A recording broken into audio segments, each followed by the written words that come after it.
All right, welcome back, Fayle Safe Investors. And for everyone that's new to my page, welcome to Fayle Safe Wealth, which is a wealth building page. And in this video, I'm gonna give you a couple keys to success. Let's go.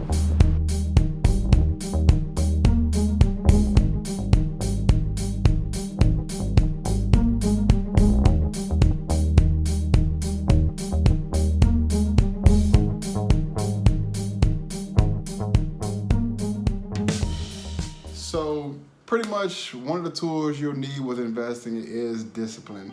So I'm just gonna give you some of the rules that I follow when I'm looking into companies or investing or even considering a company to invest in. And I'm gonna give you my criteria and how I analyze things and pretty much how I come to these conclusions about what companies to invest in, where to put my money, and how I feel about certain companies. My first two rules is gonna come from Warren Buffett himself. If you don't know who Warren Buffett is, he is pretty much the GOAT when it comes to investing. Like, everyone knows him. He is nicknamed the Oracle of Omaha for a reason. He just knows investing. You could say he wrote the book on value investing. Anyway, Warren Buffett only have two rules. Rule number one, don't lose money. And rule number two, don't forget rule number one. That is all he has. So those are my first two rules that I always try to remember when I'm looking into companies or even considering a company.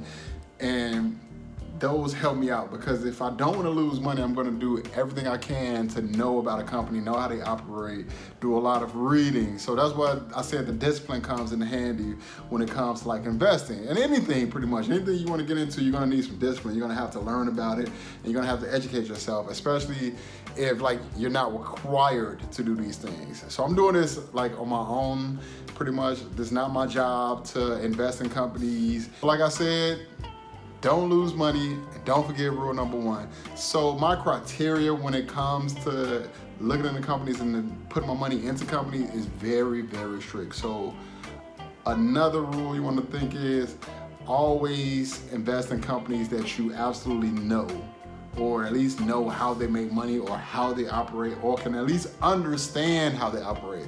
So let's say you might not know nothing about this company, but then you read the company profile and you still can't understand how this company operates or what this company does, then don't invest in that company. I don't care if the stock price look like it's shooting up tomorrow. Like, let's take Zoom, for example. If you read the profile of Zoom and you cannot understand how this company works, don't invest in it. It's that simple. So I don't invest in things if I can't understand how they make money. If I can't understand how you bring in revenue, I'm not gonna invest in you. It's just that simple. I don't care if everyone's buying it. That's just me. So that's another rule. I don't invest in anything I don't understand. Another rule that I follow is don't overpay for a company. So that's where like the price to earnings, the earnings per share, and the intrinsic value all play a part with that. So I look at the price to earnings. Me personally, I don't invest in a company with anything over 30.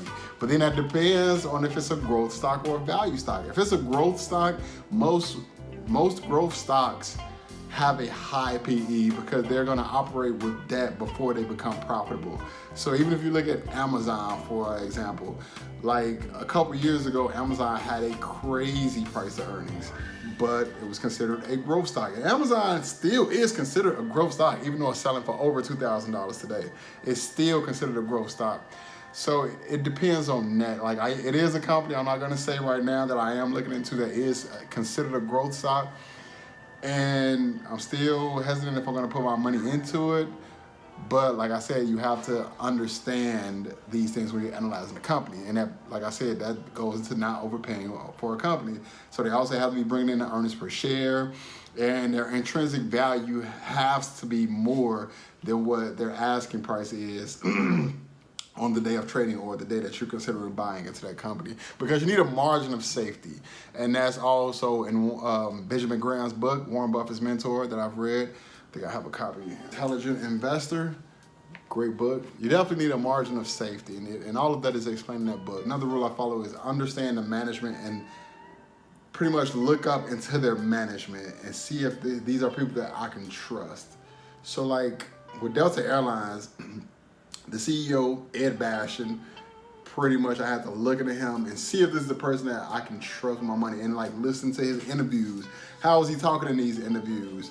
And like, is he sounding like he's trying to sell me this company, or like, you know, something like that? So you have to listen to these people's interviews. You have to do background checks on these people pretty much in a way.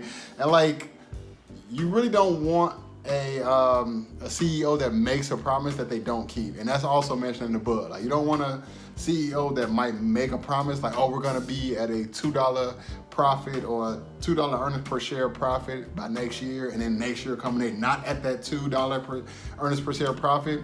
You have to look at stuff like that, and then like, okay, what is the excuse he's gonna give? So you have to look at the management, and that's pretty much the basics when it comes to like me and my rules that I set for myself for investing. So pretty much you want to, like I said, rule number 1, not lose money. Rule number 2, don't forget rule number 1, know the management of these companies, know how these companies make money, how they operate pretty much. And then also don't invest in a company that you don't know, and don't overpay for a company. So there's some simple rules that you can stick to, and you have to abide by these rules. So even if you find a company, let's say it has a nice value on it, so you're not overpaying for it. So let's say that the intrinsic value or the fair value for this company is $200, and the company is trading around $100, and you know how the company operates. They have a nice revenue, they have a nice earnings per share and all that, but the management just doesn't seem right. So like, let's say you don't approve of the management. And a lot of companies are profitable with bad management.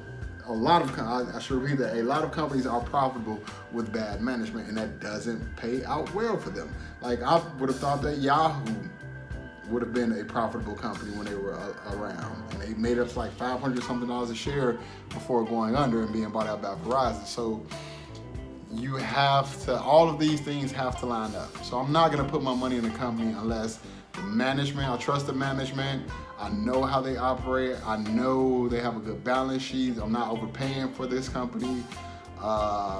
You know, they can survive recessions, stuff like that. They've been around, they're tried and tested.